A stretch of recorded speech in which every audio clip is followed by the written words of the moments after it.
President Biden's last stand in the Oval Office is to dramatically change the rules in a conflict 5,000 miles away.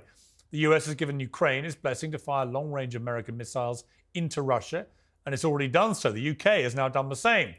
Now Vladimir Putin is changing the rules too. The Kremlin says it will consider an attack from a non-nuclear state, if backed by a nuclear power, as a joint assault on Russia. This wouldn't be Putin's first empty nuclear threat, far from it. But many people are furious at what they see as a reckless gamble, taken so close to the inauguration of a new president with new plans. And President Trump's plans could be very different indeed. He campaigned on ending this war without saying how he would do that. Many of his supporters believe that MAGA means American money for Americans first. But where will that leave the Ukrainians fighting for their independence and their freedom? How worried should we be about the prospect of nuclear catastrophe? And if Trump supporters believe in peace through the projection of power, will they back him if he follows through in using it? To debate this, I'm joined by the host of The Benny Show, Benny Johnson, United States Air Force veteran and YouTube commentator, Jake Bro, author of new book Provoked, How Washington Started the New Cold War with Russia and in the Catastrophe in Ukraine, Scott Horton, and the former Assistant Secretary of State for Political and Military Affairs, General Mark Kimmett. Well, welcome to all of you. General Kimmett, let me start with you as the senior military man in the room. I've taken a position from the start of this. And my brother was a British Army colonel. My brother-in-law was a British Army colonel. Lots of military in my family. And it's interesting because they've completely disagreed about this from the start. I've taken a view of being very pro-Ukraine's right to defend itself against what I viewed as an illegal invasion of a sovereign democratic European country.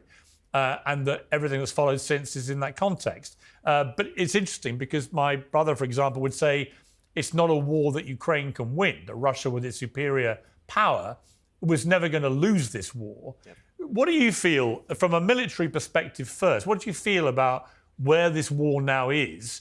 And do you agree that it's something that Ukraine can't win? Well, listen, Piers, first of all, I think it's important to understand that two things can be right at the same time. It is certainly the case that a sovereign nation has the right and the ability to defend itself if attacked. But I've written a number of pieces for Wall Street Journal.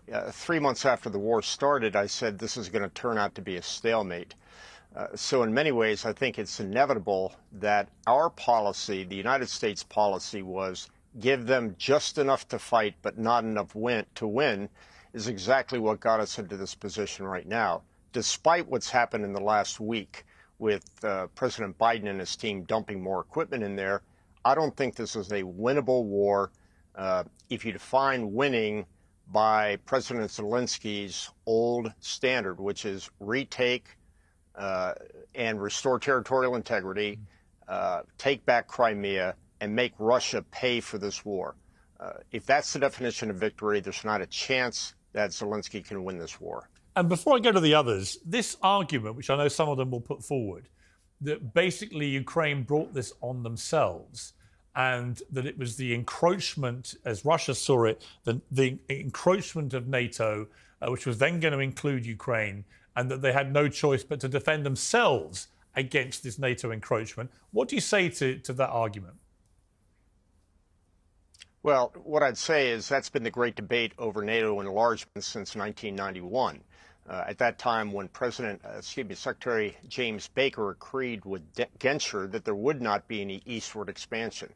We must understand that Russia has as much paranoia about foreign forces creeping up to their borders as the United States does.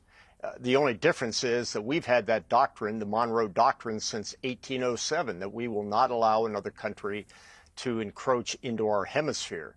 So I think it's reasonable concern that the Russians had that NATO would put military forces in Ukraine. And that, unfortunately, gave a lot of heartburn and heartache and stomachache to Russia. Don't think they needed to attack, but it's unfortunate that they did. Benny Johnson, welcome back to Uncensored. Always great to have you. You and I don't agree about this, but explain to me, I mean, your position, I'm going to miscategorize it, but I think your position is the kind of making America great theme means that America should put itself and its own interests first, and those interests do not include racing to the defense of a country thousands of miles away, that's already had a lot of billions of American money poured into it and can't defeat the enemy anyway. Is that broadly where you sit? Yes. And if you go talk to the progressive left, or if you go talk to anyone at a MAGA rally, they'll tell you the exact same thing. This is one of the most unifying issues in America right now, is that Americans are done having our greatest treasure, which is the lives of Americans, poured into countries that are not our own, defending territories and borders that are not our own. And then other treasures of Americans, like our national debt, our actual monies, being spent to the tune of $35 trillion in debt. What is that going to leave our children? It certainly hasn't made the world a safer place, Piers. And I'll say this, it is suicidal for Joe Biden on his way out to sabotage a peace that President Trump has promised to bring to this region. And I hope he does, because an ugly peace is better than a hot war. For Joe Biden to say that American missiles should be lobbed into the heart of Russia. Would you stand for it if Russian missiles were being lobbed into the Midwest? I certainly wouldn't. Well, Russian missiles are being lobbed indiscriminately into a European sovereign democratic country. They've also just recruited 10,000 North Korean soldiers to join the war. And I'm just curious, Benny, genuinely curious. I hear you, yes, and I respect your opinion. Genuinely curious, if you went back 25, 30 years, the idea that Republicans would be happy for a Russian dictator helped by North Korea to invade a sovereign democratic European country and actually want Putin to keep what he's stolen would be unthinkable. I mean, I think, for example, well, hang on. I'm not going to allow. I think, okay, you can answer, but I'll add this to you, man. But I'm not going to allow you to categorize. Well, let me add this to it. I'm not going to allow you to categorize it that way. Nobody's happy about this. I will, but Vladimir Putin's an hang on, let me finish. He's a dictator. Let me finish. And nobody likes this war. I don't want this war to happen. I don't want this war to be won by. I don't want this war to be happening at all. I want there to be peace. I want people to stop dying. Yeah. Much like Israel and Gaza, I want peace. I do not want this to drag on so that it creates a nuclear conflict that might draft my children or your children into another war. You have military-age sons, Piers. Would you want them to fight in Ukraine? Yeah, but the point I was going to make before you interrupted me was... But would you? Would you like for your sons, you have military-age sons, you want them to go fight in Ukraine? I will answer that question in a moment. But what I will say to you first of all is what I was trying to say before you jumped in, which was, what is the difference, just ideologically, when Saddam Hussein invaded Kuwait? Kuwait wasn't a NATO country. Why did Desert Storm happen? Why did General Norman Schwarzkopf, encouraged by every Republican I've ever met in my life, encourage the removal of Saddam Hussein from Kuwait? What is the difference? You were basically supporting Kuwait's right to defend itself and to have freedom from a rampaging dictator from Iraq.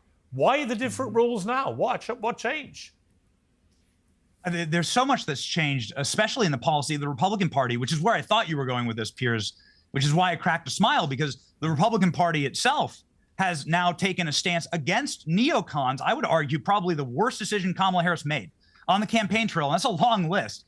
Piers, I wonder if you'd agree with me on this, is to bring Liz Cheney on the trail with her. Totally agree. And to say, Liz Cheney is going to be my Secretary of Defense. Totally agree. You go and say that to Arab communities in Michigan, and you wonder why you lose Michigan. Yeah. I think it's suicidal. I think people are done with neocon ideology. Yeah. And to your point about Saddam Hussein, I'll say the same thing that I'll say about Putin. I'll say the exact same thing. These are dictators. They're bloodthirsty. I don't think they're to be trusted. I don't like these actions. But let me tell you, I am an American first. I was born on this soil. This is my country. I am a Native American. I'm born here. My grandparents were born here.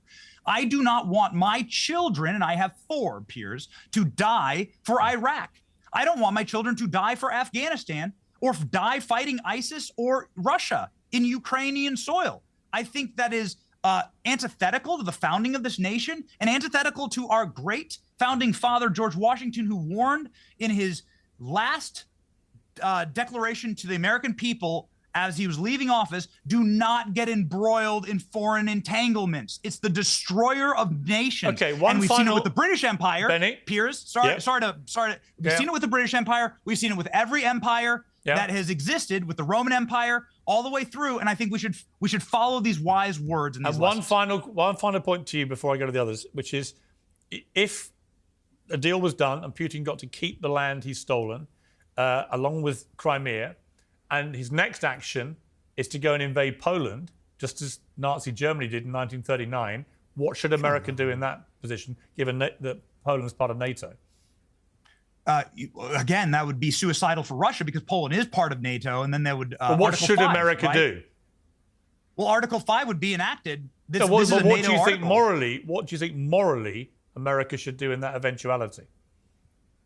I will have to leave it. I'll have to leave it up to the military minds. Some of them are on this panel. What I'll say this, and this is my stance permanently, Piers, which is that an ugly peace in the Ukrainian war, an ugly peace, and virtually in all situations, an ugly peace is better than a hot war.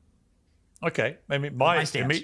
I find it strange that you wouldn't say, obviously, you got to kick him out of Poland. Let me go to Jake Bro, U.S. Well, that's what Article 5 would be. Article 5 would be an attack. No, I know what would happen. I know what's supposed to happen. I was curious what your moral view of it is, given what you said earlier. Jake Bro, U.S. Air Force veteran, thank you for your service. Obviously, I know you don't agree here. I am genuinely, it is very surprising how the politics of this kind of thing have changed so dramatically. It would have been unthinkable 30 years ago to have a conversation with conservatives on the airways where they would talk this way, I think, about this. I'm not saying, by the way, that Benny's wrong, and I'm not saying he's not right, that a lot of Americans agree with him. But how do you feel about it? The conservatives really had their act together in the George W. Bush years, right, everybody? Right. Yeah, what's your view of this? They were really great back then. So, Piers, I'm going to defer to your former UK Prime Minister, who stated this week that there's this segment of the Republican Party that has a weird homoerotic fixation on Putin. They love his tough guy image. They love his tough guy politics. Doesn't appeal to me, but it does appeal to a certain segment of the Republican Party. And to bring up the neocons and what happened 20, 25 years ago, I didn't support the Iraq War. I was 19 in 2003. And I'm firmly in support of this war, supporting Ukraine, because this is a generational fight. History is repeating itself. All the claims that Putin is making about Russian speakers in the Donbass region and past territorial claims, it's the exact same argument that Hitler made in World War II, going into the Rhineland and then Czechoslovakia and, of course, Poland. And the other panel member talking about America First, we had an America First movement in 1938, 1939, 1940 to keep the United States out of World War II. I don't want to go to war. I don't like war. But sometimes democratic nations aren't given a choice. What is happening today has never happened since the advent of nuclear weapons. A nuclear-powered state has said, this territory used to belong to us. We want it back. Give it to us because we have nuclear weapons. This is not something the Western Alliance or the international community can tolerate. Nuclear states talking about historical claims, saying, give us back territory that once belonged to us, otherwise we're going to nuke you. Day 2 of this full-scale invasion, and we just went over 1,000 days. Day 2, Putin raised the equivalent of his DEFCON, saying, don't help Kyiv. Don't give any assistance, otherwise we might use nukes. And for 1,000 days, they haven't used nukes because they can't. I can lay out the arguments why, but this is not tolerable because it'll never end. If this works, it will embolden dictators around the world, the first group who already have nukes, to start talking about historical claims because they know the international community is not going to stop them, and any dictators that want to go and get back historical territory, they're going to want nukes. And for any smaller country who doesn't feel defended by the international community, they're also going to want nukes now, because the United States, France, UK, the democratic countries that have nuclear weapons are not going to help them. Okay. They're not going to defend them. Okay, let me go to Scott, because you've literally written a book about this. Provoked, How Washington Started the New Cold War with Russia and the Catastrophe in Ukraine. There's no doubt, when you look at the full history going back to the start of the 90s, it's complicated. There's no doubt. It is a complicated history there. It's not clear-cut. It's not simple, I don't think. A bit of American meddling in there, a bit of Russian meddling. Everyone's meddling around in Ukraine. I think the theme of your book, though, is that very much that Russia was provoked into waging this war. Why do you say that? Well, of course it was. It was American meddling, as you say, going back really to the end of the last Cold War, as I document in the book.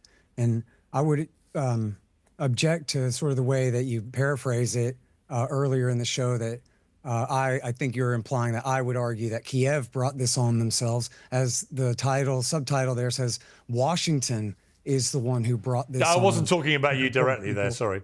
Yeah. Yeah. Right. It's okay. I just want to clarify. And I'm not arguing either that they gave the Russians no choice, because I think they had lots of choices to do this. That still doesn't absolve the responsibility of the Americans. And basically, to sum it up, it's broken promises on NATO expansion. It's missile defense systems installed in Romania and Poland in violation of the Founding Act of 1997.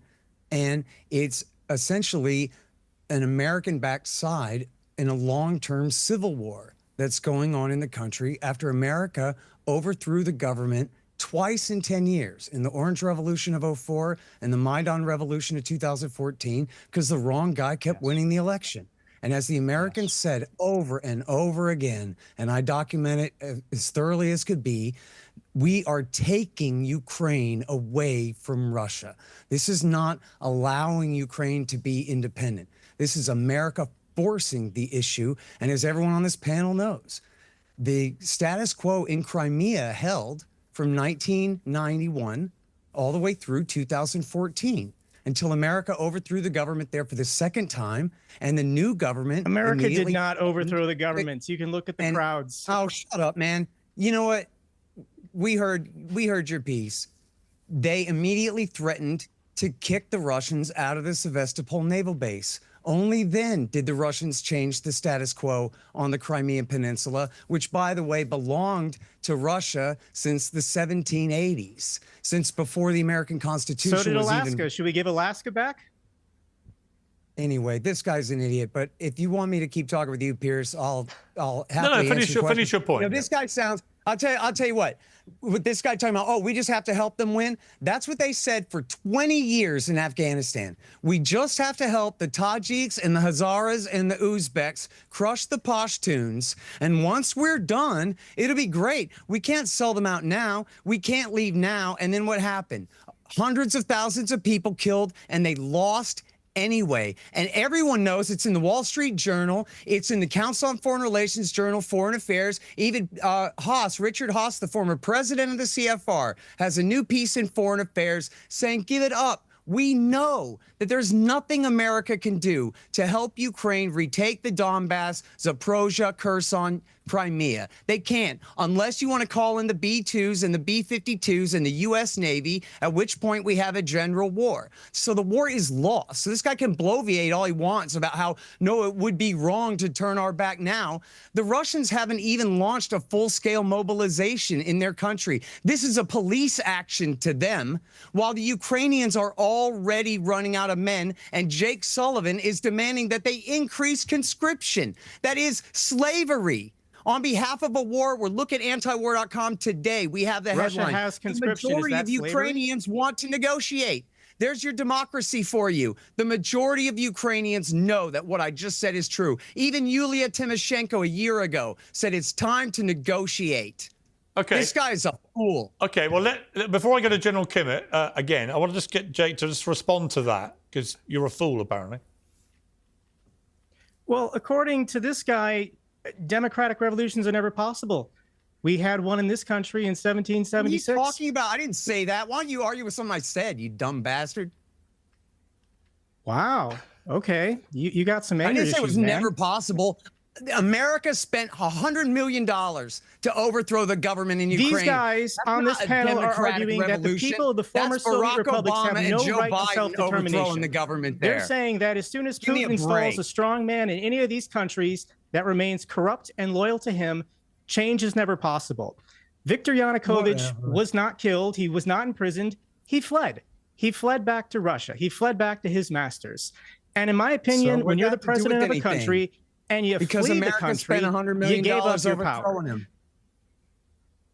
Look, man. Okay, so if I'm being serious here. I genuinely want to understand the conspiracy that the United States is behind the color revolutions of these Soviet republics. You've never heard of a National Endowment for Democracy, huh? When Russia invaded, why did we offer them a ride? Why the delay in tanks? Why the delay in HIMARS? Why the delay in Patriot systems? Why the delay in F-16s?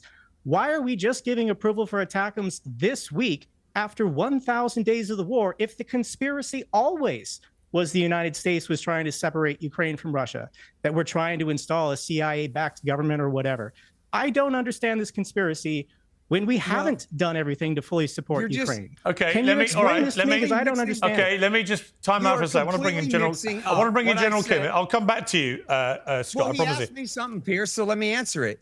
Okay. Look, you're completely mixing up what I said about 2014 with then questions about 22.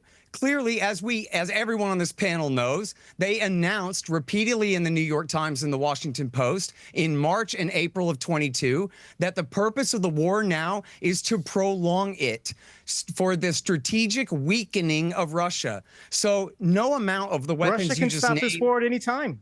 Russia's weakening themselves by continuing this war. No amount of the weapons you just named would have turned the tide at that point. Okay, let me bring in. The Biden administration decided to trickle the weapons in, as you correctly described, in order to keep the war going. All right, let me bring in General Kimmett. I want to bring in General Kimmett now. General Kimmett, a lot of people have. Hang on, Scott. Let me bring in the others. There are 4 people on the panel. Afghanistan in the 80s. Scott, let me bring in General Kimmett. He's been waiting very. And bleed them to bankruptcy. Scott, Do you I will understand? come back to you. Have you seen Rambo 3? There are 4 of us on the 4 people on the panel. All right, guys, please, time out. Time out, please. You're so stupid. General Kimmett, thank you for your patience. A lot of people are very concerned, General Kimmett, about the possibility of this developing into a nuclear conflict. I've never understood that, because every red line that's been crossed in this war, of which there have been multiple Putin red lines crossed, he's not done anything, despite threatening to use nukes all the time, and his people threatening to use nukes all the time. I don't understand why anyone thinks he would use nuclear weapons, given the establishment of MAD, mutually assured destruction. Why would he press a button that leads to his instant death? Am I misguided? Am I naive? Or is that the military view too? Well, let me give you the other side of the argument. It doesn't matter what I believe, but the other side of the argument to argue against your point would be that Soviet military tactics and their doctrine always permitted the use of tactical nuclear weapons, artillery-launched nuclear weapons on the battlefield if the country of Russia was invaded. There is a legitimate doctrinal purpose for using artillery-launched nuclear weapons once they went into Kursk. I mean, you're talking about a nuclear weapon that really isn't much more than about 5 or 6 155 rounds hitting the ground at the same time. So my view would be, doctrinally, Putin has an argument to make. His country has been invaded. His doctrine says, use nukes if we're invaded. Now, whether he will or not, I think, is a different story. As has been mentioned a number of times so far, we've allowed ourselves to be self-deterred throughout this war.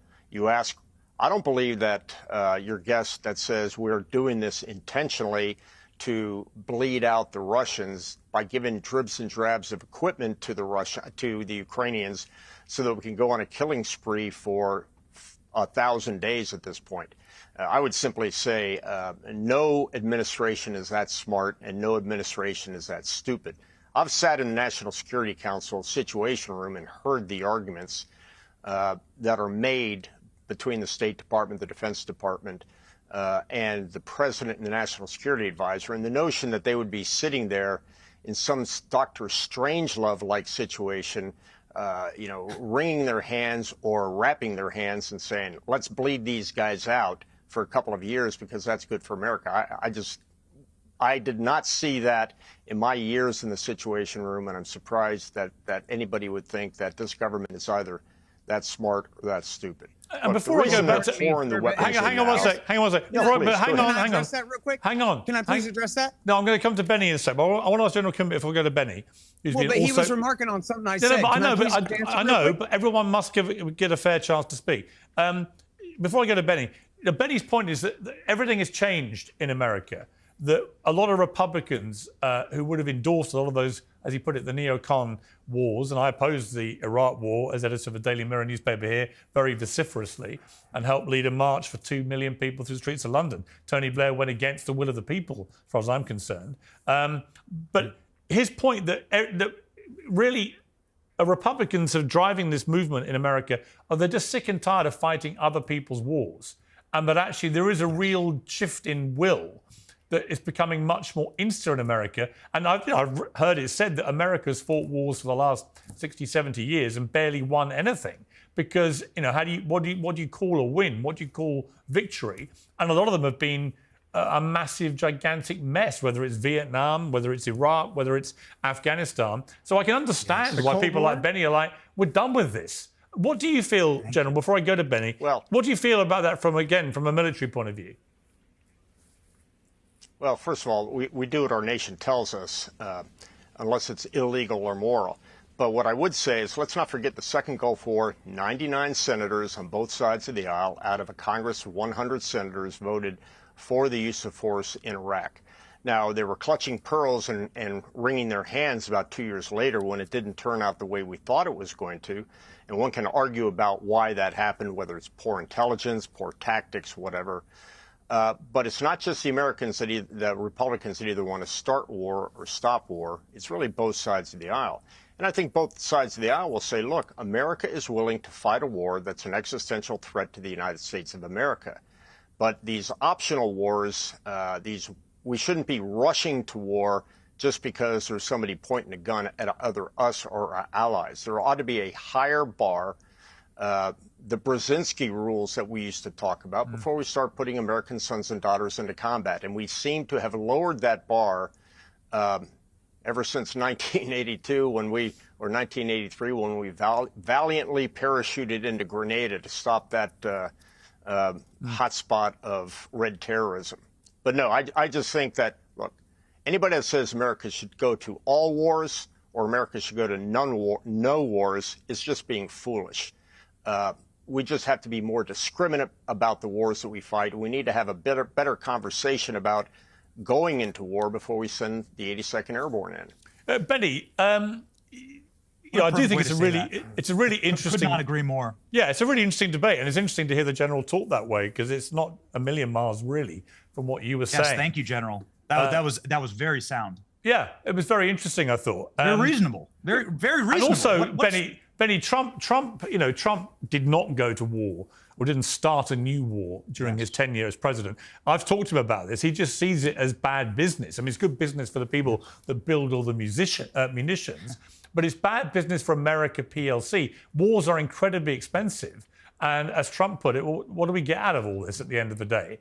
And the answer is often a bigger mess than you started. You look at the Iraq war, for example, out of that came ISIS, which caused merry hell around the world for years. So other than that and wrecking Iraq, I'm not quite sure what the purpose of that war was. It was revenge against a country which had nothing to do with 9/11, etc. So I don't want to go over each of the conflicts, but Trump definitely seems to be with you on this, right? And do you think that is becoming almost the mainstream now with Republicans? The American people are with me, Piers, because the American people are grounded in reality. I have an article right here on my phone that I'm reading right now. It is breaking news at time of recording, Piers, that says that Joe Biden has forgiven the loan of up to the tune of $10 billion that was given to Ukrainian armed forces. So this is just money that will be carried on the debts and the backs of our grandchildren's grandchildren forever for a Ukrainian war that somebody has yet to quite frankly explain why we are funding or fighting. And this is something that is catastrophic to the American mind when they can't afford groceries, when a mother is standing in line wondering how she will feed her children or how she will fill up her gas tank or why there are so many massive potholes on her road with a house that she has to rent a single room in because she can't, God help her, afford a home. That's utterly out of reach and unfathomable in the current economy. And she's sitting here looking at Joe Biden forgiving the loans of Ukraine to go slaughter the flower of Russia and Ukraine, these young children. that are fighting and dying in these trenches. And she's wondering, what the hell? I can't feed my kids. And Taylor Swift and Lizzo and Oprah and all these billionaires are out telling me this is great. This is good. No, it's not good. It's how you lose an entire country. And it's a horrible thing to do to the American people. And I'm telling you, Piers, because I have a man on the street show and I go and I talk to both sides. You can go to the far left Palestinian protests. You can go to the far right Israel and or all the way to the heart of MAGA, and they'll all say the same thing. And I ask them these questions, Piers, and I'm telling you, this has got to be a 90-10 issue in America. If any politician's listening, this is your 90-10 issue. Americans want money spent in America first, to improve the lives of Americans first. And we have big hearts, with the biggest hearts in the world to help out those in need.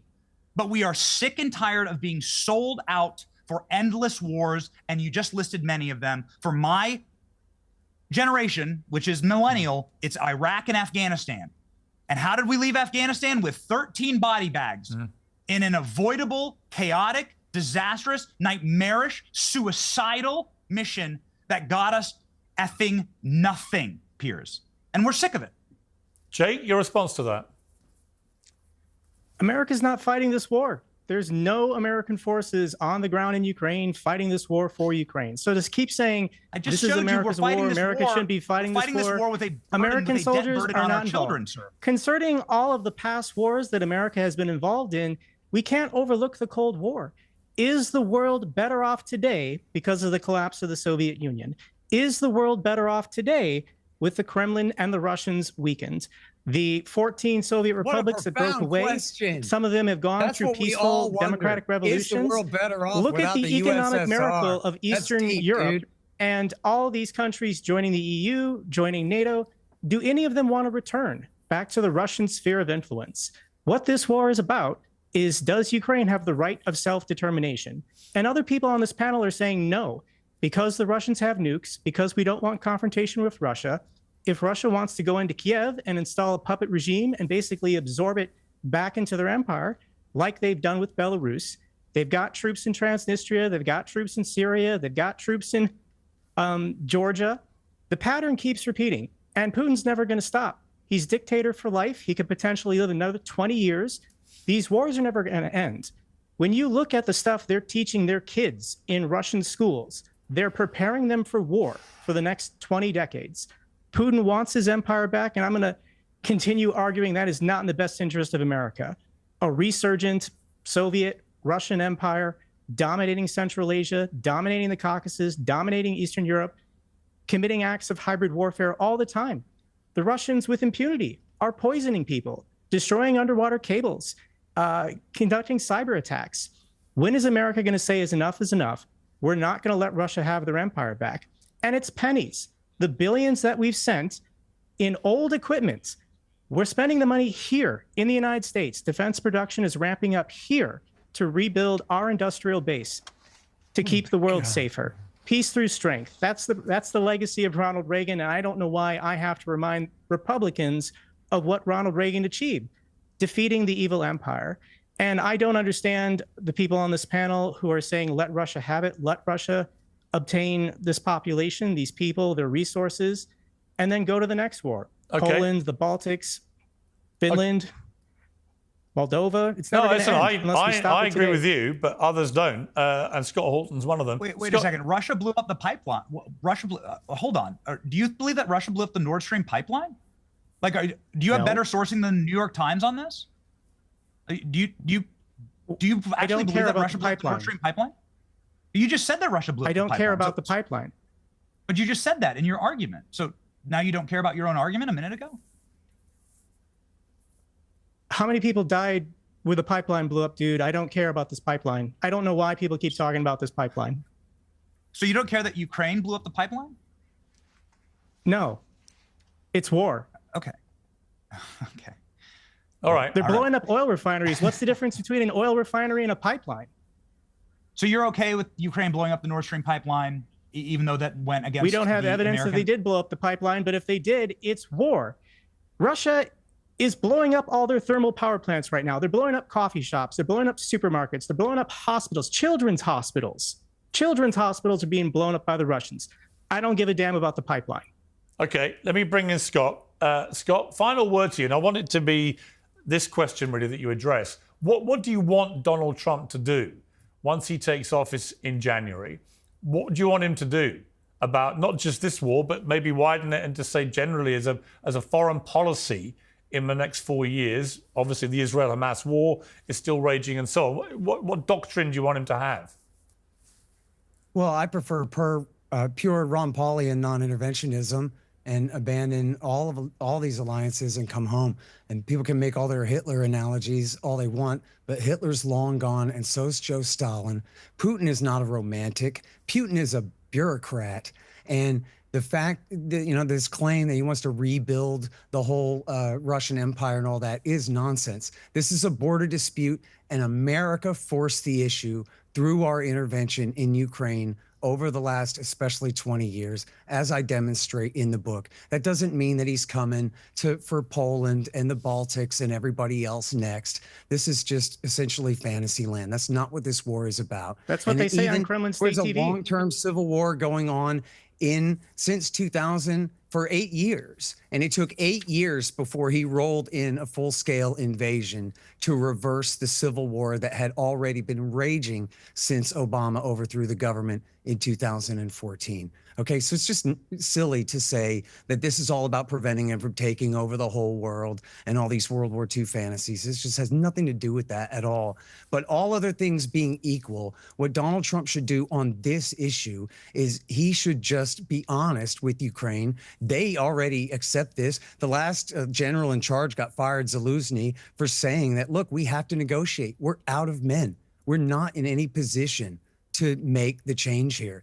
Now, you could argue that if France and Germany and Poland and the United States sent our NATO forces into Ukraine, we could liberate the Donbass. But that would be at the cost of thermonuclear war. And no, the sovereignty over Dnipropetrovsk over there is not worth it. Nobody in America has ever even heard of these oblasts before. And no, I'm not willing to trade Travis and Williamson County, Texas for Dnipropetrovsk and for Luhansk Oblast. I'm just not. And no one in America is. And as I said before, the majority of the people of Ukraine want to negotiate too. Even some of the radical rightists have said, you know what, let's just let the Donbass go. We hate them anyway. It's not even a real country anyway. So let's just be rid of them and then we'll be happier and we can move west without their burden.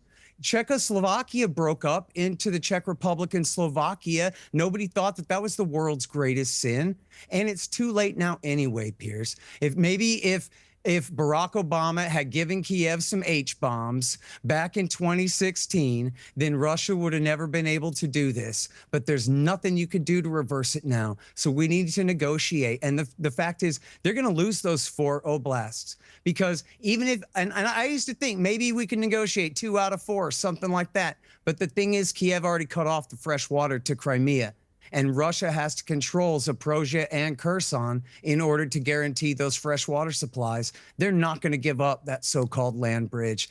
It's already over. The question now is whether they're going to lose Kharkiv and Odessa, or whether we can call it now and quit while they're only so far behind. And I want to address to the general's point real quickly here. And I show this in the book. And I had missed this before the war because I was doing something else and I missed it. But there are so many quotes of the American establishment, and including Admiral Stavridis and others, saying, we don't know how to defeat an insurgency, but we sure know how to back one. And what we're going to do is we want to replicate the Afghanistan war. And they weren't talking about our Afghanistan war. They were talking about the 1980s Operation Cyclone. And they said, what we'll do is, see, they assumed that the Ukrainian military would be broken and that it would be an insurgency from the get-go, and that we would back this insurgency as long as it took to bankrupt the Russians and force them out the hard way, the same way that Osama bin Laden just got Bush and Obama to do to us in Afghanistan over the last generation. And they said, let's do that again. They said it over and over again. Right now, we're on plan B, where the Ukrainian military wasn't broken. They stood. And so America has been able to back them. If they were to finally be broken and Russia were to dominate the place, all other things being equal, or status quo, our government would go back to plan A, backing the militias of Ukraine against the Russian occupation for the long term. And this is just crazy. And as the general said, we actually are backing Ukrainian forces inside Russia. We have crossed the line of their doctrine of nuclear use. Now, I'm not saying they're going to. I think they're going to hold their horses and negotiate here. I think the White House calculated that, well, now's the time to do this because Putin won't do anything crazy because he's going to wait on Trump. So now we can go ahead and bloody their nose a little bit more. But even the Reuters piece says they're just trying to get one peg ahead for a better position to negotiate. Okay. Because they know that the status quo is the absolute best that they could possibly hope for. Okay. Listen, I just want to say that's one of the best panels I've had in a long time. Right? I learned a lot of new stuff. I heard a lot of passionate views. Argued extremely articulately. I thank you all. I thought that was really a meaningful discussion about a complex issue. And we'll have to hope and pray this gets resolved soon. But how that gets done is going to be very complicated, I think. But I'll be fascinated to see what happens. Thank you to my panel. I appreciate it. This new Trump administration, They're calling it the Avengers. you're a fool if you're going to predict the outcome of that. He has Musk. He has RFK, Ramaswamy. These are formidable people. These aren't people who need the political power. Those are the people you surround yourself with if you're out on a quest. Putin will hold himself in check until Trump takes power, and that the war will come to a rapid end. I'm strapped in for the ride. My father, he died recently. Man with very high standards. My deepest condolences. I think I remember mostly reading with you. That was so much fun. I thought so. I can see how moved you are. You say here he could be fearsome. Here's, you always make me cry when you interview me. Do you believe in God? Do you think there is a heaven? The problem is there's a whole literature that Richard Dawkins knows nothing about. Go to hell.